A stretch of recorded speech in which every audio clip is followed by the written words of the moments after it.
Hey, how's it going? Nigel here. I hope you've been doing well. It's been about a week and a half since I've made my last video, and the reason because I have been traveling. I've been on a little Euro trip with my girl. We went and visited Portugal, we went to Lisbon, and then right now we're in Italy. We flew into Napoli, and now we're chilling on the Amalfi Coast, and it's been amazing, and I have nothing but gratitude to have this experience and share this experience with her. It's the first time that she's out of the country. So she's actually from Brazil. We currently live in Rio de Janeiro right now. And yeah, it's just been a blessing to be able to have the opportunity to do this. And I've been able to do this by setting up my life up in a way where we can take these, month-long Euro trips and explore places like Portugal and Italy. And, a lot of the content that I make on this channel around structuring your finances in ways to support your life and help you provide experiences and live out your overall purpose in life and not feel worried and stressed and do the things that you want to do. And I'm going to walk you through how I've been able to set up my finances to do something that has been a huge priority for me lately in my life, which has been largely travel and exploration and kind of being flexible. Okay, so earlier on in my journey, when I was just starting off, I made a few bad decisions. I got myself into debt for a while, and what I did was I did some career changes. I moved from finance into tech sales and have succeeded in that and done pretty well, and have been able to increase my income to a really large level to where I've been actually to be able to pay off of all of those previous debts. And I now have a lot of room in my monthly budget to put towards travel, to do a lot of flights, to visit my family, friends, go on these explorations to Europe, and basically have almost location independent freedom, which is great. And so I just want to give you like a few principles on how I now responsibly budget and travel guilt-free.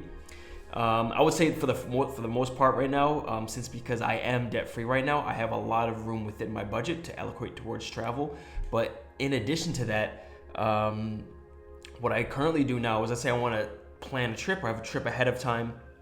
I'll plan out, a few months in advance, and what I'll do is I'll outline all of the costs and expenses related to that trip, and I'll break everything up between, like the flight costs, accommodation, hotel, is it going to be Airbnb? What are the events that we want to do? How I'm going to travel when I'm on the ground there? Is it going to be private transfer? Is it going to be Uber, cab, whatever it may be? Am I going to rent a car?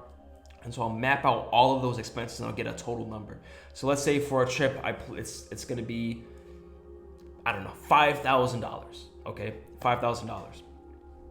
That is not the number we're actually going to go off of. So that initial number, that $5,000, that total estimated cost, what we're going to do is add on an extra 50%, and that will be our actual total cost now.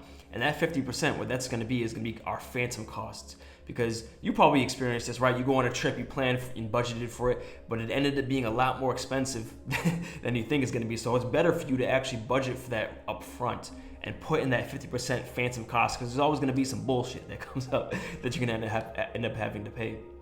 So, let's say for this experience, right, $5,000 is for like the first round cost. We add in the 50% phantom cost, and that would be like an extra, $2,500 in this case. And so the new actual total will actually be $7,500. Okay, so once we have that number, what I'll actually start doing is I'll have a dedicated high yield savings account that will be just for travel, for example. So currently I have an Apple savings account, and that savings account right now for me is now dedicated towards travel. So what I currently do right now within my paycheck, depending on how aggressive I want to save up towards these trips, I'll save up anywhere from 10% to over 15% of my total earnings into that travel fund. And I put 10 to 15% because travel is something to me that's very important. For you might be something else. You might engage in a specific hobby, for example. Maybe you want to put funds in your savings accounts towards that, or whatever it may be. So for me personally, it's anywhere from 10% to 15%, okay? And so this is very important because this is automatic savings.